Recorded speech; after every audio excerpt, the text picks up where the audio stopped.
Dear students, आज हम इस लेक्चर में डिस्कस करते हैं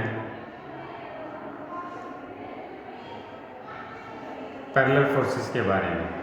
इसके बारे में डिस्कस करते हैं बच्चों, पैरेलल फोर्सेस के बारे में डिस्कस करते हैं। अगर हम माने कि आपके पास कोई भी दो फोर्स हैं, किसी भी बॉडी पर एक्ट कर रहे हैं। मान लिया एक फोर्स आपके पास ये है, एक फोर्स ये है। अगर वो पैरेलल नहीं है, मान लिया कि एक फोर्स आपके पास p की डायरेक्शन ये है, एक फोर्स यहाँ मान लिया कि ये कोई भी पॉइंट है और एक फोर्स है q। अगर इनकी डायरेक्शन नहीं है, मान लिया कि ये दो फोर्स एक बॉडी पर किन्हीं दो पॉइंटों पर एक्ट करते हैं और वो पैरेलल नहीं है, तो पैरेलल नहीं है तो उनको आगे कहीं ना कहीं बढ़ाने पर वो किसी न किसी पॉइंट पर क्या है बच्चों, मीट करेंगे। तो उस पॉइंट का यूज करके हम क्या है एक पैरेललोग्राम कंप्लीट कर सकते हैं और उसका यूज करके हम उनका क्या निकाल सकते हैं बच्चों, रिजल्टेड निकाल सकते हैं। क्लियर है? लेकिन सिचुएशन क्या है, अब सिचुएशन ये है कि जब फोर्सेस पैरेलल लग रहे हो, मान लिया कि आपके पास ये कोई भी बॉडी है, एक फोर्स आपका इस डायरेक्शन में लग गया p और दूसरा फोर्स एक फोर्स p इस डायरेक्शन में लग जाता है, दूसरा फोर्स q भी इसी डायरेक्शन में लग जाता है। अब ये दोनों फोर्सेस पैरेलल हैं, आगे बढ़ाने पर ये कहीं पर भी मीट नहीं करेंगे, तो इसका मतलब इन दो फोर्सेस का रिजल्टेंट निकालना मुश्किल है बाय यूजिंग द पैरेललोग्राम। समझ गए ना? अगर फोर्सेस पैरेलल नहीं हैं तो हम पैरेललोग्राम लॉ का यूज करके उनका रिजल्टेंट निकाल सकते हैं। अगर फोर्सेस पैरेलल हैं तो it is not possible to find the resultant of this vector by using the parallelogram. Okay, तो इस नेक्स्ट टॉपिक में हम यही डिस्कस करना चाहते हैं। Now we discuss the topic to find the resultant. अब हम डिस्कस करना चाहते हैं to find the resultant of two parallel forces, two parallel forces. ठीक है, अब हम क्या डिस्कस करना चाहते हैं, resultant of two parallel forces. अगर फोर्सेस पैरेलल हैं तो ये दो टाइप के हो सकते हैं, या तो वो लाइक पैरेलल फोर्सेस हैं या आपके पास अनलाइक पैरेलल फोर्सेस हैं। अगर पैरेलल फोर्सेस हैं तो इनके पास दो पॉसिबिलिटी है, या तो वो लाइक पैरेलल फोर्सेस होंगे या वो आपके पास क्या होंगे बच्चों, unlike parallel forces. Like parallel forces क्या होते हैं? Two parallel forces are said to be like when they act in the same direction. मान लिया जाए कि एक फोर्स इस डायरेक्शन में लग रहा है p और एक फोर्स आपके पास q है, उसकी भी डायरेक्शन अगर सेम है, अगर if these two forces which are parallel and having the same direction, then these forces are called the like parallel forces। अगर आपके पास एक फोर्स आपके पास अपवर्ड डायरेक्शन में लग रहा है, एक मान लें कि आपके पास डाउनवर्ड डायरेक्शन में है, एक की डायरेक्शन आपके पास अपवर्ड है, एक की डायरेक्शन आपके पास डाउनवर्ड है और फोर्सेस पैरेलल हैं, तो इस सिचुएशन में जो फोर्सेस होते हैं बच्चों, इनको हम क्या कहते हैं, अनलाइक पैरेलल फोर्सेस। ओके, इन्हें हम क्या कहते हैं, अनलाइक पैरेलल फोर्सेस। ओके, अब हम आप डिस्कस करते हैं resultant of two parallel forces. तो सबसे पहले हम क्या लेके चलते हैं, resultant of two like parallel forces. तो मान लेते हैं कि एक फोर्स आपके पास P है और एक फोर्स Q है, और साथ में कंडीशन रख लेते हैं कि P is greater than Q है। Let P and Q be two like parallel forces acting at point A and B of a rigid body. हमने मान लिया कि ये आपके पास कोई भी एक रिजिड बॉडी है, इस पे एक पॉइंट A है, एक पॉइंट आपके पास क्या है, B है। इस A पॉइंट पर फोर्स लग रहा है आपके पास P और इस B पॉइंट पर फोर्स लग रहा है आपके पास Q। Both forces are parallel. Okay, हमने क्या मान लिया कि P and Q be two like है, इनकी डायरेक्शन सेम है, be two like parallel forces acting at a point A and point B। Clear है? लेट कर लेते हैं AL and BM represent this forces in magnitude and direction. ये जो P force है, अगर इसको यहाँ तक ले लें तो AL इस फोर्स की किसको रिप्रेजेंट करता है, मैग्नीट्यूड को, और इसको यहाँ पे स्टॉप कर देते हैं। तो BM किसको रिप्रेजेंट करता है, that represent the magnitude of the force Q। Clear? At A and B introduce two force. ये कहते हैं कि ए और बी पर हम दो फोर्सेस को इंट्रोड्यूस कर देते हैं। एक फोर्स हमने ये एस इंट्रोड्यूस कर दिया, एक फोर्स एस इंट्रोड्यूस किया हमने ए बी पे, ओके, ए डायरेक्शन पे। एक फोर्स हमने बी पर भी एक फोर्स इंट्रोड्यूस कर दिया हमने एस, और दोनों की डायरेक्शन क्या है बच्चों, अपोजिट ले ली। हमने ए और बी पर अपनी तरफ से फोर्सेस इंट्रोड्यूस कर दिए और जिसका नाम रख दिया हमने S, which are equal but in opposite direction. तो इसका मतलब इस फोर्स जो हमने अपनी तरफ से इस रिजिड बॉडी पर इंट्रोड्यूस किया है, इसका इस रिजिड बॉडी की इक्विलिब्रियम पर कोई भी इफेक्ट नहीं पड़ेगा, क्योंकि हमने जो दो फोर्स लगाए हैं वो equal but in opposite direction में लगाए हैं, तो body remain in the equilibrium. Clear है?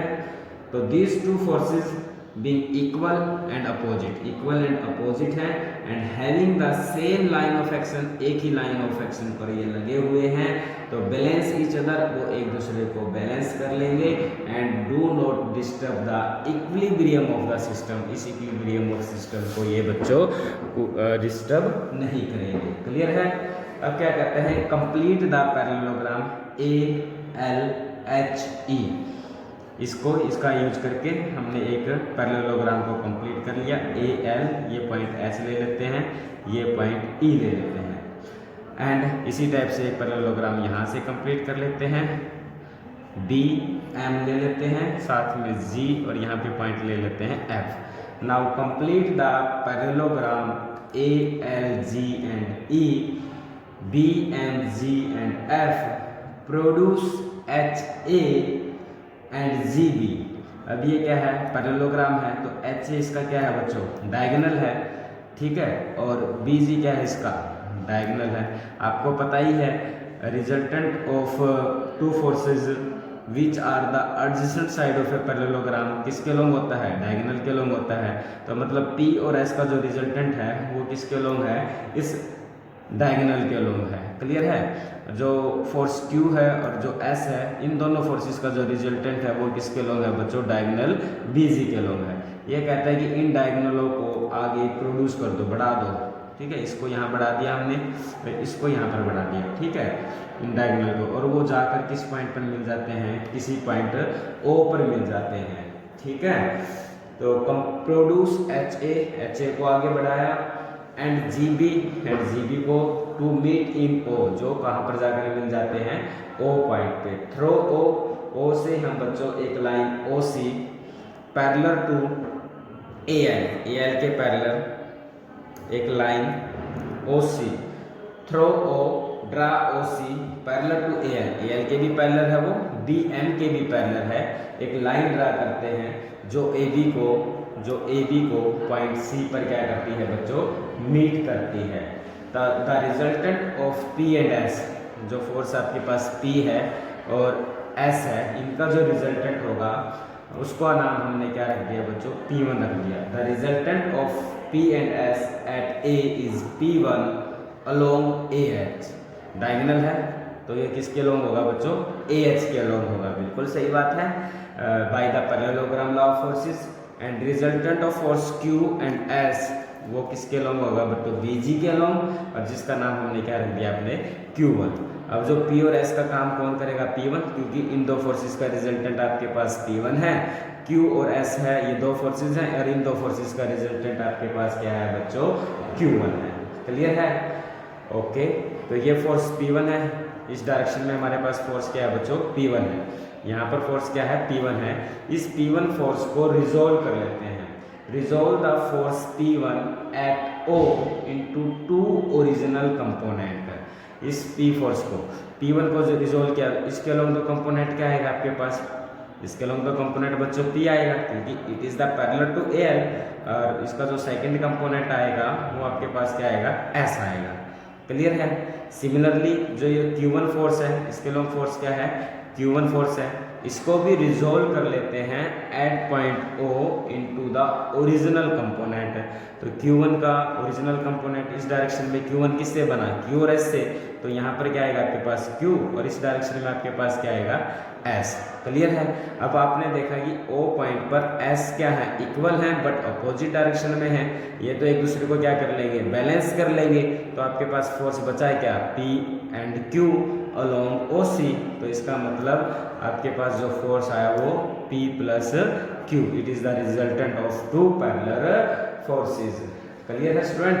The force S and S और S पे जो फोर्स कर रहे हैं acting at O being equal, ये दोनों इक्वल हैं बट अपोजिट हैं, कैंसिल ईच अदर, मतलब ये एक दूसरे को बैलेंस कर लेंगे। We are left with two forces, हमारे पास दो फोर्सेस मिलते हैं, उससे के लोग एक फोर्स P मिलता है और एक फोर्स आपके पास Q मिलता है। Hence the resultant of P and Q is P plus Q acting along, किसके अलोंग एक्ट कर रहा है, OC के अलोंग एक्ट कर रहा है at C which is the parallel. ये जो लाइन OC आपने कंस्ट्रक्ट की थी वो लाइन इस टाइप से थी कि जो AL और BM के पैरेलल है।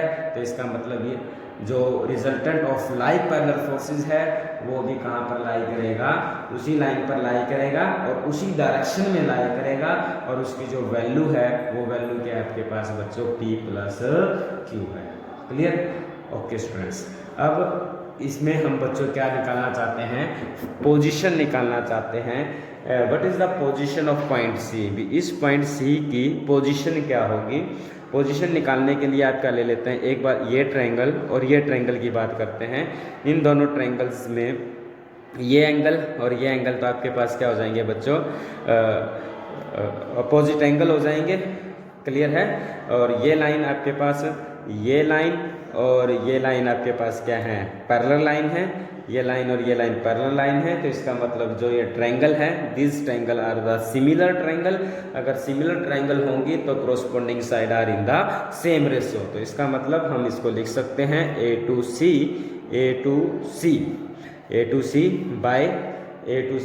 by O to C is equal to A to E by E to H। Clear है। और which is equal to A to E के लॉन्ग जो फोर्स है वो S है, E to H के लॉन्ग फोर्स क्या है P, क्योंकि EH किसके पैरेलल है बच्चों, AL के पैरेलल है। अगर AL के लॉन्ग फोर्स P लगता है तो SH के लॉन्ग भी फोर्स क्या होगा आपके पास P। तो हमने यहाँ से देखा कि AC by OC is equal to S by P। Similarly हम क्या कर लेते हैं बच्चों, इस ट्रायंगल के और इस ट्रायंगल की बात कर लेते हैं। ये दोनों ट्रायंगल आपके पास सिमिलर होंगी, और अगर ट्रायंगल सिमिलर हैं तो corresponding side are in the same ratio. तो इसलिए हम लिख सकते हैं CB by OC is equal to BF by FG। और BF के लॉन्ग जो फोर्स है वो S है, और FG के लॉन्ग फोर्स क्या है, FG का लॉन्ग फोर्स क्या है आपके पास Q। ये लाइन और ये लाइन आपस में पैरेलल है। अगर लाइन में पैरेलल है तो उनके कोरोस्पोंडिंग फोर्स क्या होते हैं बच्चों, सेम होते हैं। तो यहाँ से हमें क्या मिला, CB by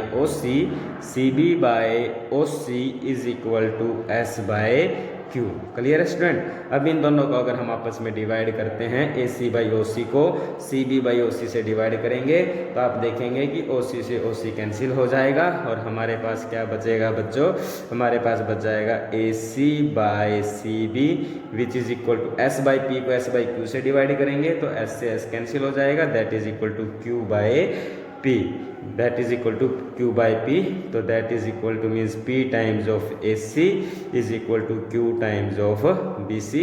It is the position of the point C where the resultant of two like parallel forces act। Okay students। Okay आप इसको ऐसे भी याद रख सकते हैं कि P पॉइंट कहाँ पर लग रहा है, A पर, तो इसके नीचे A को छोड़ दो, दोनों पॉइंट ले लो B और C, तो P के नीचे BC आएगा। और Q फोर्स कहाँ पे लग रहा है, Q फोर्स B पॉइंट पे, तो B पॉइंट को छोड़ दो तो इसके साथ क्या आ जाएगा AC। ठीक है, आप इसको ऐसे भी समझ सकते हो, P by BC is equal to Q by AC। Cross multiply करोगे तो आपके पास यही आ जाएगा, P by AC, P into AC is equal to Q by BC। Okay students, तो हमने क्या पढ़ा, जब आपके पास हमने टॉपिक पढ़ा resultant of two parallel forces, और केस कौन सा लिया हमने, लाइक पैरेलल फोर्सेस का है। तो तो इस सिचुएशन में जो अगर फोर्सेस आपके पास लाइक हैं तो उनका रिजल्टेंट इन दोनों के बीच में कहीं पर लाई करेगा, और वो आर, अगर R be the resultant of this two like parallel forces then R is equal to P plus Q at a point C. अगर ये ए पर एक्ट करता है, ये बी पे पॉइंट करता है, what is the position of the point C, that can be calculated by P. अगर ए पॉइंट पे लगता है तो इसके साथ बी सी लिखा दो, और क्यू अगर आपका बी पॉइंट पे लगता है तो इसके साथ हम क्या लिख सकते हैं, ए सी। तो by using that result we calculate the position of the resultant. Okay, और बेसिकली रिजल्टेंट हमेशा किसकी तरफ लगेगा, अगर P ग्रेटर देन Q, अगर P अगर आपके पास ज़्यादा है तो रिजल्टेंट की जो पोजीशन होगी वो P की तरफ ज़्यादा होगी। ठीक है, तो जो रिजल्टेंट की पोजीशन होती है वो हमेशा ग्रेटर फोर्स की ओर होगी। ओके, ठीक है, समझ में आ गया बच्चों। अगर लाइक की बजाय अगर फोर्सेस हमारे पास क्या हैं बच्चों, अनलाइक हैं तो उस सिचुएशन में सिर्फ आपको ये रहेगा कि R की वैल्यू क्या आ जाएगी, R be the resultant of this two forces that is equal to R is equal to P minus में Q। ओके, और अनलाइक के केस में आपके पास सिचुएशन क्या है, मान लिया कि आपके पास ये फोर्स है, ये P है, और ये फोर्स आपके पास क्या है, Q है। अनलाइक पैरेलल फोर्सेस हैं। अगर मैं ये कहूँ कि P मेरे पास Q से बड़ा है, अगर P आपका Q से बड़ा है तो रिजल्टेंट की डायरेक्शन P के अलोंग होगी। रिजल्टेंट की डायरेक्शन किसके अलोंग होगी, P के अलोंग होगी, और वो किसके इक्वल होगा बच्चों, P माइनस Q के इक्वल होगा। क्लियर है स्टूडेंट्स। अगर मैं ये मानूं कि आपके पास दो अनलाइक पैरेलल फोर्सेस हैं, एक आपके पास P है और एक आपके पास Q है, और ये कहूँ कि मेरे पास Q P से बड़ा है, तो इस सिचुएशन में जो रिजल्टेंट है वो Q के अलोंग होगा। रिजल्टेंट Q के अलोंग होगा और वैल्यू क्या हो जाएगी, Q माइनस में P हो जाएगी। Okay students.